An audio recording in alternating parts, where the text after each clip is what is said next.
You didn't become distant because you stopped caring. You became distant because caring cost you too much. There was a time when you were open. Maybe not completely, maybe not perfectly, but you were open enough. You reached out, you trusted, you gave, you showed up, and somewhere in the middle of all of that, something happened. Maybe it was one moment, maybe it was 100 small ones, each one chipping away at something fragile inside you. Maybe it was the person who used your honesty against you. Maybe it was the one who left when you needed them the most.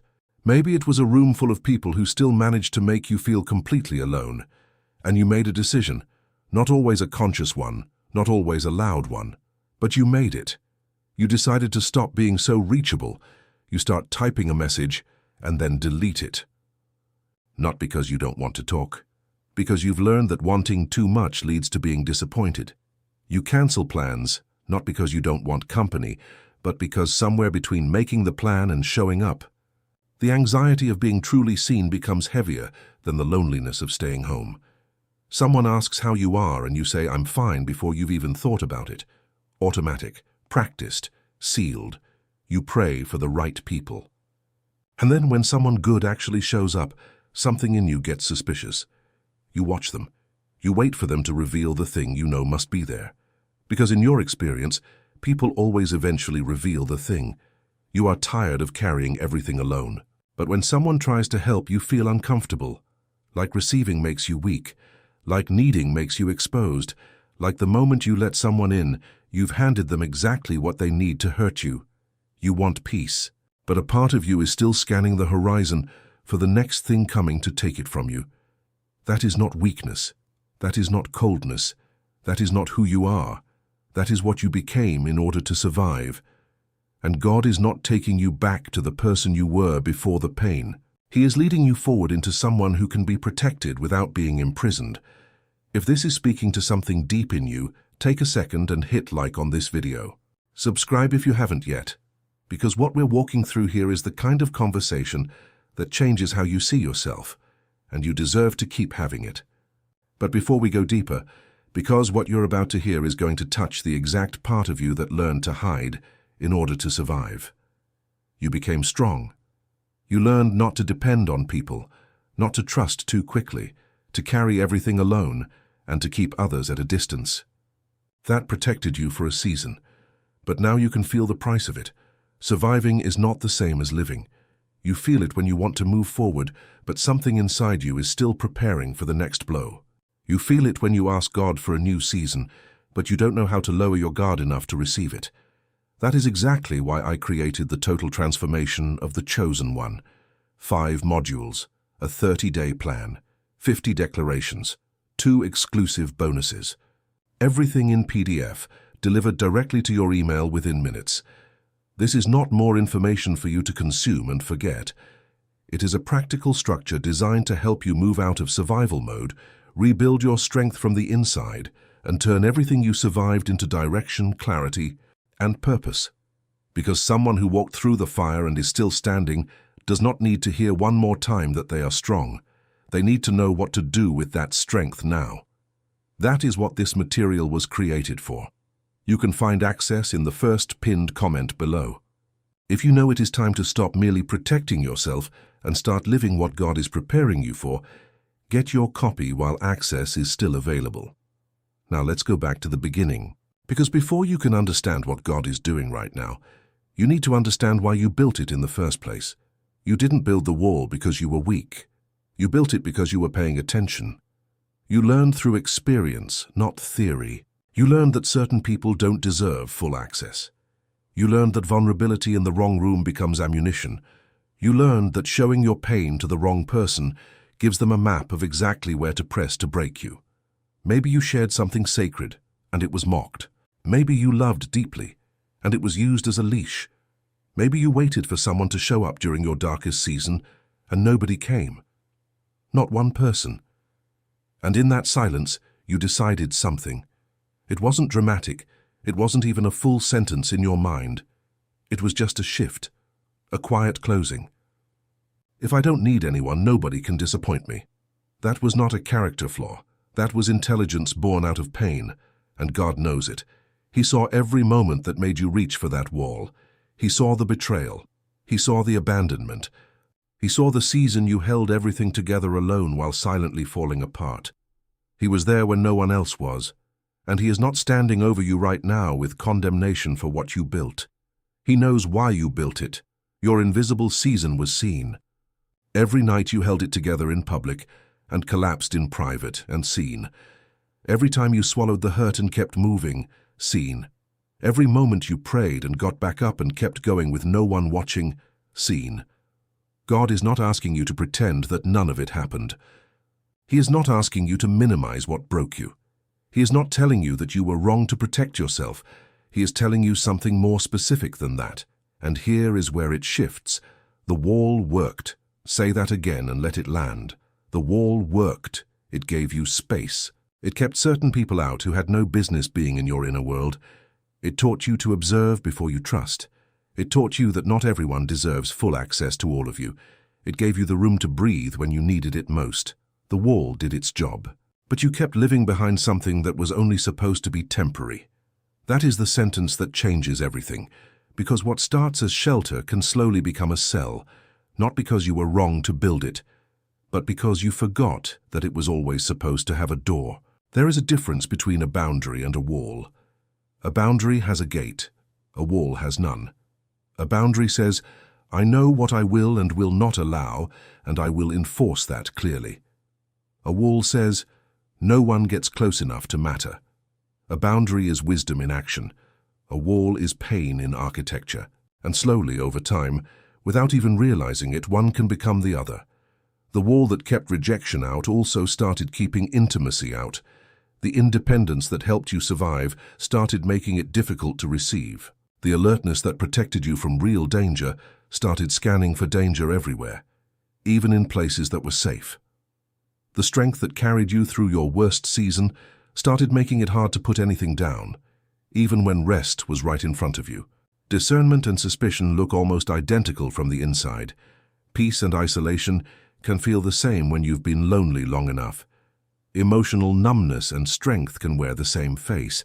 That is the cost that nobody talks about. That is the weight you've been carrying that doesn't have an obvious name. And before you hear the next part, I need you to hear this clearly.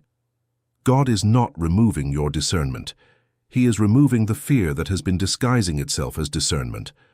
Those are not the same thing. Discernment is a gift. It reads situations accurately. It identifies patterns. It recognizes danger before it speaks its name. That is a gift God gave you, often sharpened through the very things you survived. But fear is a counterfeiter. Fear looks at a consistent, kind, stable person and says, this is suspicious. Fear looks at rest and calls it laziness. Fear looks at peace and calls it naivety. Fear looks at someone trying to love you well and says, wait for the catch. And because fear and discernment sound so similar in your chest, you've sometimes let fear make the call when discernment should have. God is doing something precise right now. He is not asking you to throw away everything you learned. He is teaching you to tell the difference between a warning and a wound, talking behind the armor. Behind the version of you that handles everything and needs nothing, there is still someone who wants to be chosen without having to compete for it. Someone who wants to be loved without having to earn it every single day. Someone who wants to rest without feeling guilty for stopping. Someone who wants to receive help without immediately feeling like they owe something back. There is still someone in there who wants to have a conversation and not spend the next hour replaying every word to figure out what it really meant. Someone who wants a friend they can actually call. Someone who wants to cry without immediately apologizing for it. Someone who wants to be seen, not performed for, not impressed, just seen. You learned how to survive being unseen. Now God is teaching you how to survive being seen. That is a different kind of courage, because hiding takes strength, but it is a strength you already mastered. What God is asking for now is something harder. To stay in the room. To let your face say what it actually means. To answer, how are you? With something true when someone safe is asking. You have been so disciplined at concealing, and that discipline protected you. But there is a version of you on the other side of all this concealment that you have not fully met yet. That is who God is working toward. Now here is something that most people don't address, and once you hear it, It is going to explain something you've been confused about. After a long enough time in survival mode, safe things start to feel dangerous. Not because you are broken, not because you need to be fixed, but because your nervous system learned what normal looked like in seasons that were genuinely hard.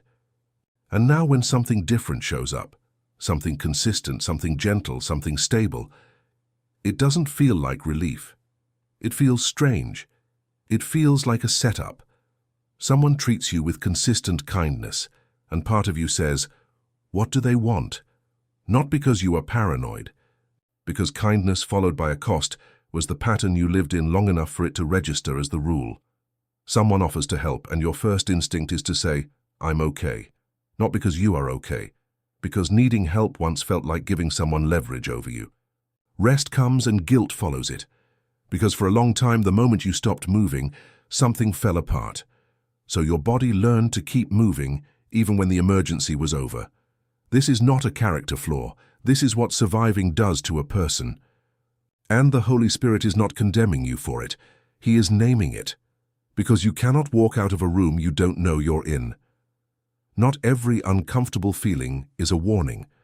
Sometimes something feels unfamiliar simply because it is better than what you had to normalize in order to keep going. The discomfort of receiving well is not the same as the danger of being betrayed. Peace is not the calm before the storm every time. Rest is not irresponsibility. Someone consistent is not hiding something. You are allowed to let that land. Now I want to give you an image. Picture a fortress. Stone walls built high, built thick, built over years, layer by layer, each stone placed after a specific wound. It didn't go up overnight. It grew.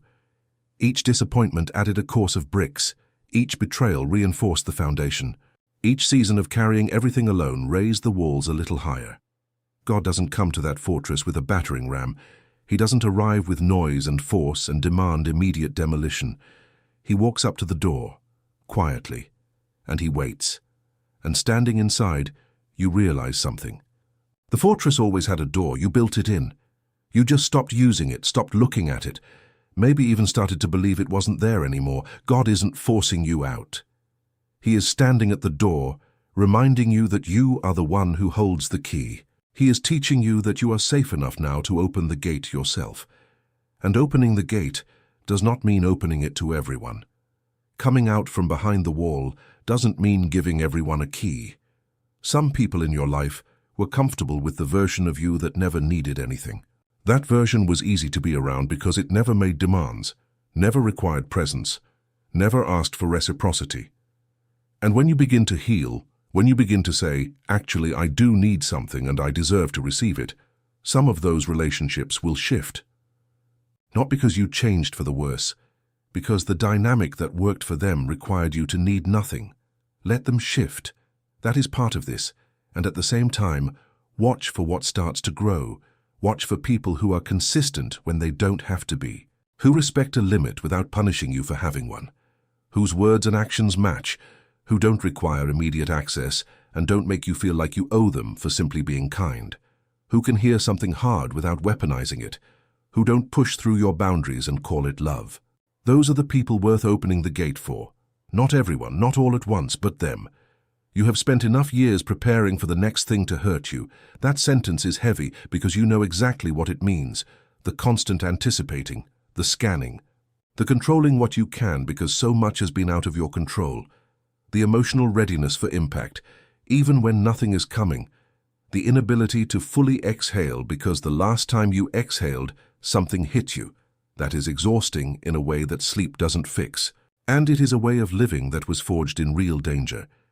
But you are not in the same danger anymore, and part of what God is doing is teaching your whole self, not just your mind, your whole self, to register that. You don't have to build your entire life around the possibility of being hurt again. Yes, life will bring difficulty. That is not the promise being made here. The promise is that you do not have to make bracing for impact your permanent posture. Peace is something you are allowed to inhabit, not just visit.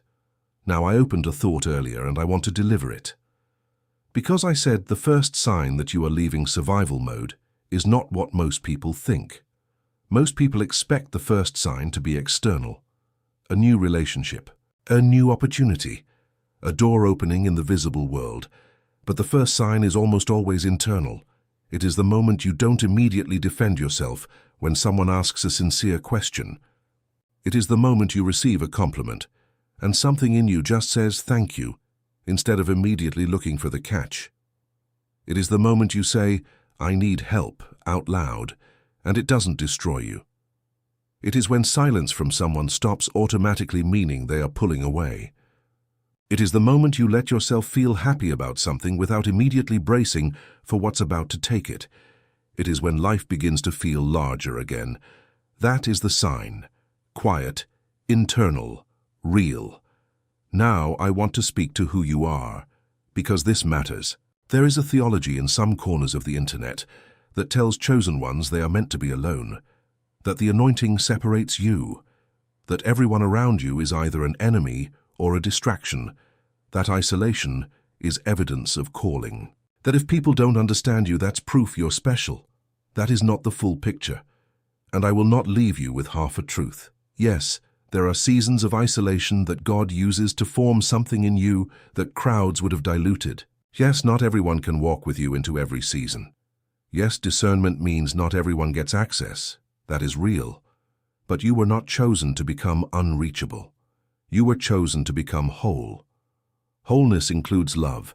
It includes community. It includes being known. It includes service that requires you to actually be present with people. It includes receiving, not just giving. Chosen is not a synonym for isolated. And the desert, as real and as necessary as it was never supposed to become your permanent home. Your purpose requires all of you, not just the strong parts, not just the parts that can carry weight, the parts that can receive, the parts that can rest, the parts that can trust, the parts that can be in a room and let it matter. God is not asking you to go back to who you were before the pain. He is bringing you forward into someone who carries wisdom from the fire and is still capable of warmth. If this message has reached the part of you that has been hiding for too long, write this in the comments right now. I don't have to live behind the walls anymore. Not because writing it makes it automatically true, but because something in you needs to hear yourself say it, because choosing that sentence is the beginning of choosing differently. And if you're ready to go deeper, to take this from a feeling into a real, structured transformation, the material I mentioned earlier is waiting for you in the first pinned comment. The total transformation of the chosen one. Everything you need to move from surviving into receiving, in one place. Go get it now while access is still open. And now, let's land this. You built the walls. God knows why. Every stone in that fortress has a story. And not one of those stories was proof that something was wrong with you. Every stone was evidence that you survived something real. But what protected you in one season can imprison you in the next one. God is not condemning you for building the walls. He is showing you that you no longer have to live behind them. The walls saved you. The walls gave you time. The walls protected something precious inside you while everything outside was unstable. They were good for what they were built for. They were never supposed to become your permanent address. And tonight, right now, there is light coming through the cracks. Not because someone broke in, because God is standing on the other side of a door that was always there, and you are beginning to remember that you are the one who can open it. You don't have to tear everything down tonight. You don't have to trust everyone. You don't have to perform healing or pretend the pain didn't happen. You don't have to announce a new version of yourself to anyone. You just have to stop calling the prison home. If you can receive this prayer, say it with me. God, give me the wisdom to know what should stay outside and the courage to open the door to what you are sending into my life. Teach me the difference between a boundary and a wall. Heal the part of me that cannot tell the difference between danger and something simply better than what I survived. Show me who is safe, and teach me how to receive what you are preparing for me without fear of what it might cost. Chosen one, God is not asking you to forget what happened. He is showing you that what happened does not get to decide how close love can come, how deeply peace can enter, or how much life you are allowed to receive. The wall had a purpose. The purpose is complete. And there is a door in front of you now. Like this video if it found you. Drop a comment and watch the video coming up on your screen right now. Because where this one ends, That one continues. The door is open. Walk through it.